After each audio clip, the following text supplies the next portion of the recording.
Hello, welcome to What is AT?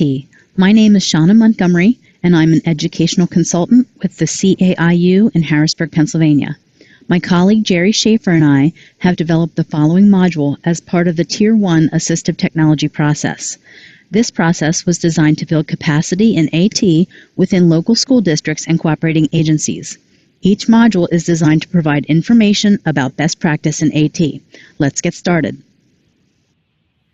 The definition of assistive technology in both federal and state law is any item, piece of equipment, or product system, whether acquired commercially off the shelf, modified, or customized, that is used to increase, maintain, or improve the functional capabilities of a child with a disability. In this module, we're going to dig into this definition so we have a better understanding of what AT is and what it could be. The definition of AT is very broad, so we're going to take a little bit of time and break it down into its components so that we can talk about what it really means. The first part is that AT can be any item, piece of equipment, or product system. So this means that it can be something that is no-tech, such as the slant board, the pencil grips, or even that little koosh ball that's on your screen. It can also be low-tech items like calculators, electronic spell checkers, and I also tend to think of word processing systems as lower tech. These are things like Microsoft Word or even Google Docs. By definition, those tools are considered high tech, but I tend to put them in the low tech category only because they're so widely used. Most schools, most districts are using some sort of word processing, whether it's Google Docs or Microsoft Word or something else that you're using. But these kinds of tools are very widely available and used very prevalently in the classroom. So even though they are high-tech tools, I tend to see them as more low-tech because students are so familiar with them and very proficient in using them. AT tools can also be high-tech. So for example, tablets, computers, apps and extensions, software programs, and also dedicated devices for communication, such as the eye gaze device on your screen. One thing to remember about tools specifically is that they don't have to be only for people with disabilities. So for example, a tablet could be AT, but a tablet isn't a tool that is only for a student with a disability. The main piece that we have to remember is that it does have to address a functional capability of a person with disability in order to be categorized as assistive technology. So if we're going to call it assistive technology, it does have to be a tool that we're using to meet that functional capability.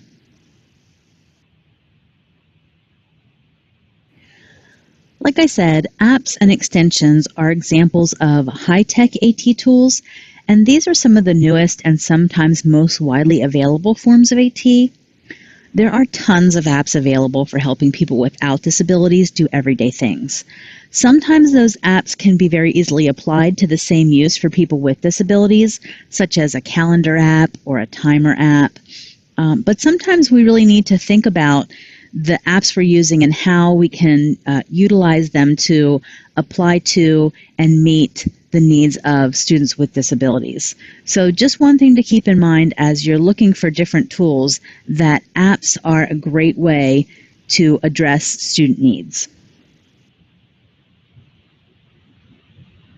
I'd like you to take a minute and create a list of AT tools that are currently available to you, whatever your setting is. So please pause the video and complete question 1 on the Google form.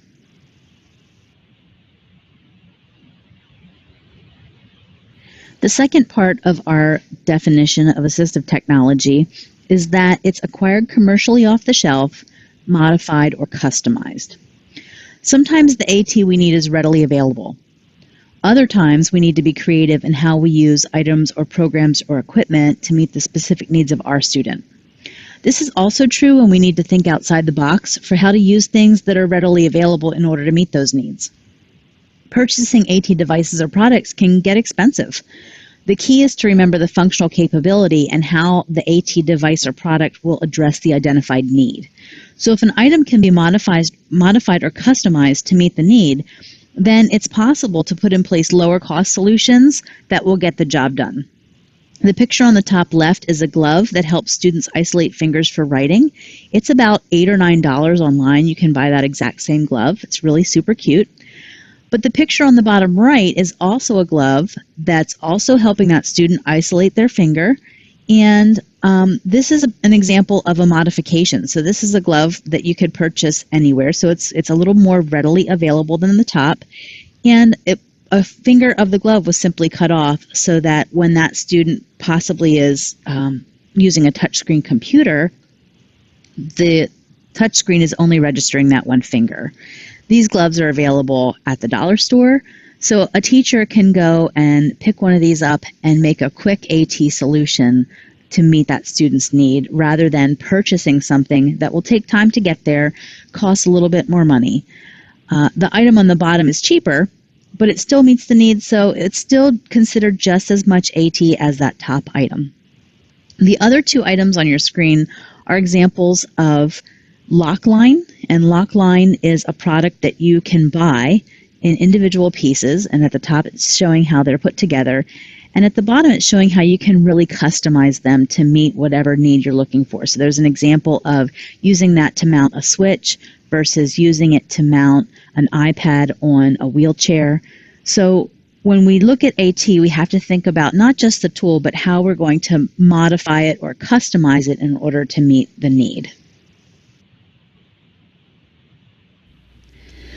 The last part of our definition is that AT is used to increase, maintain, or improve the functional capabilities of a child with a disability.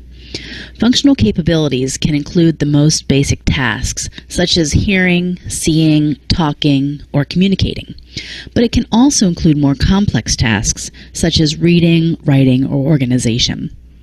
All of the devices on your screen can help a student who has needs related to a functional capability. So speech-to-text or text-to-speech can help students having difficulty with reading or writing. There's visual supports, there's organizational tools for students who have some sort of functional deficit in their organization skills or some sort of executive dysfunction. There's also an example of a personal FM system, which would be addressing a functional need for a student with a hearing loss. There are lots of different ways to address these functional needs. And the thing to remember is that AT, no matter what the tool is at its core addressing these needs. One example I like to give is that a cell phone can be assistive technology. Now, my cell phone is my lifeline. If I need to call someone or if I need to show up somewhere on time, it better be in my cell phone or it won't happen. But a cell phone for me is not assistive technology, because even though it helps me and makes my life a lot easier, it is not addressing a functional deficit related to a disability. If I am using those things to help a student with a functional capability deficit that is related to a disability, then it would be considered AT. It doesn't really matter what the tool is. The key is really how we are using that tool or how we're customizing it to meet the student's needs related to his or her disability. I'd like you to think about some of the functional challenges that your students face and how those could be supported with assistive technology. So please pause the video and answer question 2 on the Google form.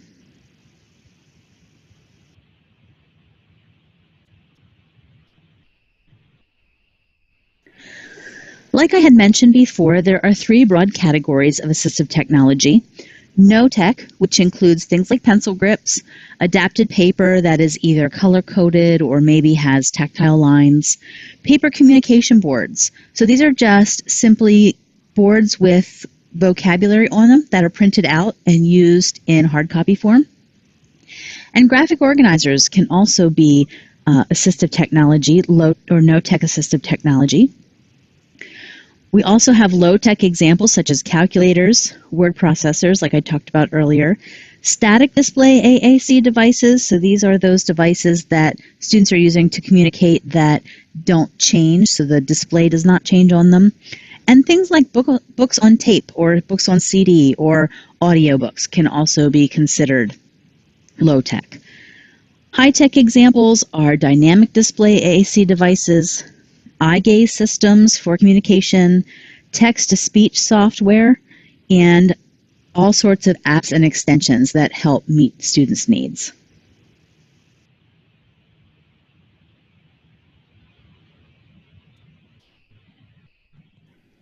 Take a minute and go back to the Google form that you completed for question 2 and look at your list of AT tools. And I'd like you to categorize them based on whether they are no-tech, low-tech, or high-tech, and then just quickly identify which category of tools you primarily have available to you. So pause the video and please answer question 3 on the Google form.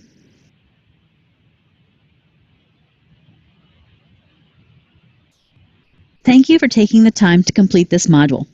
If you have any questions about this module or would like to discuss your role in the AT process, please feel free to email or call us by visiting the link on the screen to our Assistive Technology website. Please remember that AT consultants are available for in-person training and consultation with your team.